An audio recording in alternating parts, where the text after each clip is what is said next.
Hi, how's it? Next part. I'm in my car. Y'all know it's a storage facility, so it's like all messy, but at least hotodze, and everything of mine is gonna work properly here. Ne? So this chickie gets put in the body of this thing, goes in the past, finds out who the real culprits are, and then comes into the future. And now in the future, she's still a kid, right? And she looks at this guy, this sheriff dude. And I get the forefathers, they just used him to represent his forefathers in the past. She looks at this guy and this dude, like they have to do rituals, and you see a whole bunch of free masonry symbolism in there. Like this dude is aware that they have to keep on sacrificing. So the thing has to be brought down. The custom, the culture, the rituals that they do has to be trained to the kids. It's not like there's a kid that's born in the family that is ignorant, right? Uyazi, like he knew all along. And every year he kept on sacrificing blood that his family's lineage might be proliferated type establishment thing. But he had to hide the origins. He had to hide that he belonged to that family. So when he then, like he had a house, ne, in Shady Side, but it had like some underground bunker thingy-mabobby tunnel where he could walk into it and then enter into some mansion that belonged in Sunnyside.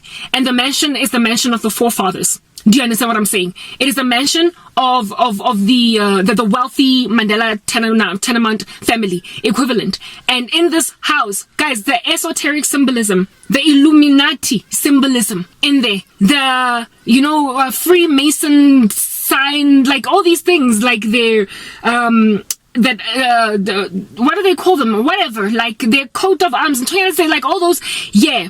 In that house are like all over the walls. It's like they're just telling us flat out, Uguti, Sintagatile, and there are only a few elite, Liam Kakweni, the rest of y'all whoops dololo, anyway, whatever. You then literally gasp for air yourself as you're watching the show on some, this dude was such a sweet popo. We liked him. He was the sheriff that was sweet, but he's actually evil. Oh, you literally enter into that mode. Hey, yazi izinto zikasatshani ziyenzwa ngabantu mampela likabona. Never mind movie, never mind story on Netflix, real people. Anyway, alrighty. So this chick then comes back into the future, right? Opens, because her eyes have now been opened.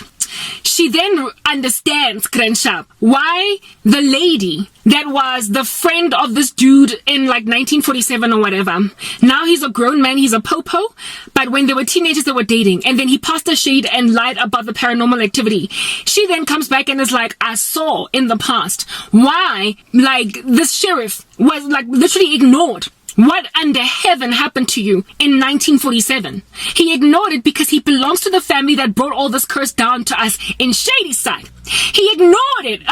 That's why. And as she was telling this chickie, this, the chick that basically was made to look like a mad woman all of these years, as she's telling her this story, now she's all grown up. This girl is still in teenage vibe. I get it. This curse afflicts teenagers type thing.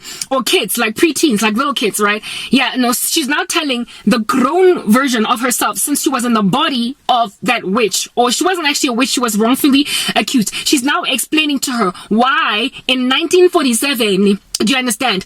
Her then boyfriend completely ignored. Her then boyfriend completely disregarded the paranormal activities that they both witnessed, right? It is because his forefathers started the curse that separated or forked Sunnyside and Shadyville into two different places. And on the one side, there's a lot of prosperity. On the other side, there's a lot of poverty. And he is still living in a whole bunch of opulence. It's just that he has got the reputation right now of a lowly man.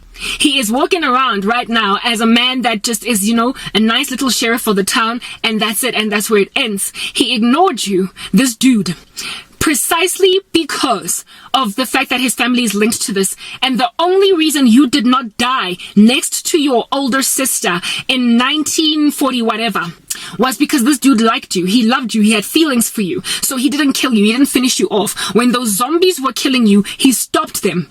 Because he could. Because they were his to conjure. They were his to move up and down. They were his to do whatever. So when they stabbed her, she survived before they could finish her off. But the sister was finished off. He shed everybody else's blood, but he was like, I don't want her to die. Because he had genuine feelings for her. He spared her life. But they were in, what is this, estranged from each other because Who in the world lies about something we both saw? And then you get to stay in my life. I'm sorry. You're not gonna stay in my life because you know what I saw.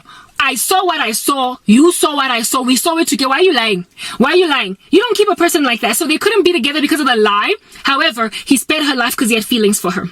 Spared her life because, dudes, men, like, yeah. John Satani kodwa uzokuspera njengoba feelings, Rubbish. Anyway, whatever. Cool beans and bananas. So this chick was like, of course, vuss. She was mad. She was like, like hair, flaming and everything. Therefore, how it is that this curse would end would be basically for the originator of this nonsense to break the curse, stop. They had to kill it at the root. They had to kill this thing at the root. And this dude, of course, did not want to kill this thing at the root because then everything would be restored. Because then people in Shady Side would all of a sudden start getting houses, cars, their community is going to stop losing children all of a sudden. And we on Sunny Side, Santana equivalent, we're going to have to downsize now, drive the kodonkinyana tsa dikoloi. We're going to have to take our kids to public school. Are you serious? No. So they didn't want to let go of their wealth. He didn't want to let go of the side of town that had a whole bunch of wealth, and so there was this war cosmos that they fought. Of course, the dude ended up dying because they rescued the day, but they basically rescued the day by finding out a root cause. This thing started in the 16th century, and it is this guy's family, and we have got to basically burn down the altar Yega Satani that him and his family has set apart. That Freemason altar that needs to be burnt down, and at that stage only was the curse lifted from Shady Town, from Shady Side, and now scales were equalized. Now you gotta work, by the sweat of your brow, you reap what you sow. Now no longer will you plant and have somebody else eat your produce type establishment thing. Everybody just had to be humbled. No more pomp and arrogance and Sunny Side, over the people of Shadyville. We're now equal, type thing. There was some ritual that they had to do, whatever, blah blah blah, to achieve that goal. But the perpetrator guy eventually ended up dying in the show, and that's how it all ended. Whoa, that explanation. I'm pretty sure some of my details as it was a long time ago that I watched this thing, but if you've seen that show on Netflix, you will know what I'm talking about. I would not recommend you go watch it. Satan and all up in your grill. Now, so basically I'm admitting right now that I did a wrong thing, okay? Whatever.